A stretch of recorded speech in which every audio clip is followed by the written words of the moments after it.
Hello students, आज हम study करेंगे high school English grammar and composition जो जॉर्ज मार्टिन के द्वारा लिखी गई है उसके फर्स्ट चैप्टर का।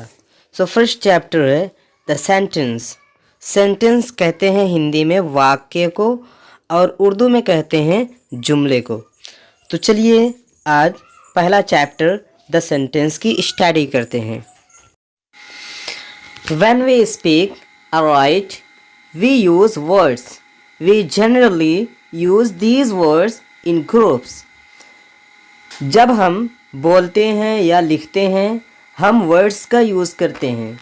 हम आम तौर पर इन वर्ड्स को एक ग्रुप में यूज़ करते हैं और जब हम इन्हीं वर्ड्स को एक सही ऑर्डर में यूज़ करते हैं और मीनिंगफुल बनाते हैं तो वही सेंटेंस होता है। Example: Little Jack Horner sat in a corner.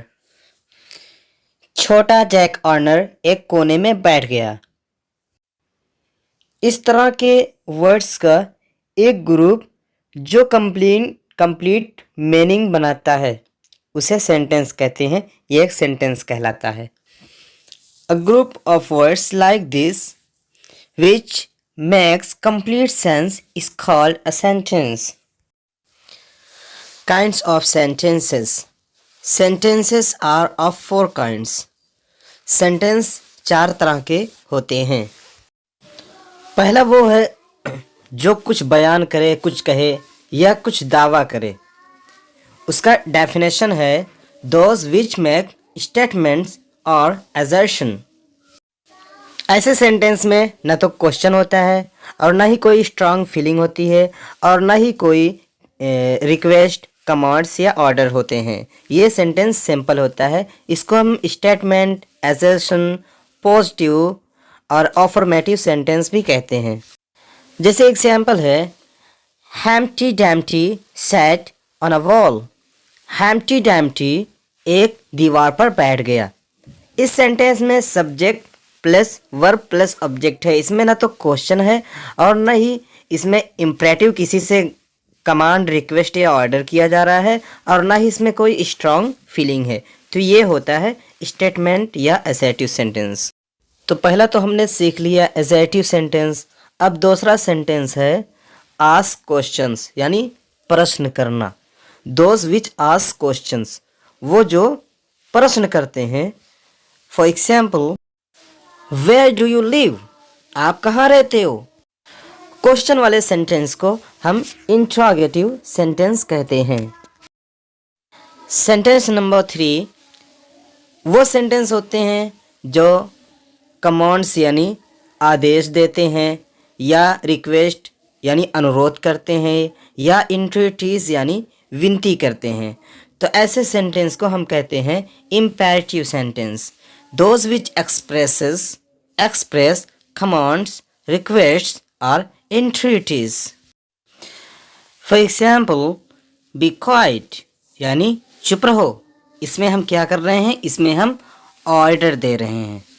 दूसरा सेंटेंस है have mercy upon us, हम पर रहम करो। इसमें हम विनती कर रहे हैं। तो इन्हीं सेंटेंस को हम इम्पेरेटिव सेंटेंस कहते हैं। फोर्थ सेंटेंस वो है जो मजबूत भावनाओं को या जज्बात को एक्सप्रेस करते हैं, इजहार करते हैं। जैसे example how cold the night is, रात कितनी ठंड है, रात कितनी सर्द है। Second sentence what a shame, कितनी शर्म की बात। स्टूडेंट्स, आपने इन एग्जाम्पल्स को देख लिया है सारे सेंटेंसेस के। अब हम देखते हैं कि इन सेंटेंसेस को हम कहते क्या हैं। A sentence that makes a statement और assertion is called a declarative और assertive sentence.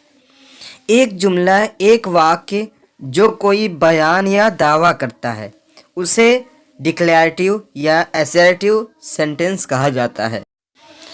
A sentence that asks a question is called an interrogative sentence. एक सेंटेंस या एक वाक्य जो प्रश्न पूछता है उसे इंट्रोगेटिव जुमला या इंट्रोगेटिव सेंटेंस कहा जाता है। A sentence that expresses a command or an entreaty is called an imperative sentence. एक सेंटेंस जो किसी हुक्म या इल्तिजा को एक्सप्रेस करता है उसे इम्परेटिव सेंटेंस कहा जाता है। A sentence that expresses strong feeling is called an exclamatory sentence. एक सेंटेंस जो शदीद एहसास को एक्सप्रेस करता है, शदीद एहसास को हिंदी में कहते हैं प्रबल भावना, तो ऐसे सेंटेंस को एक्सक्लामेटरी सेंटेंस कहा जाता है। To get more videos, subscribe to our channel, Awsat Classes.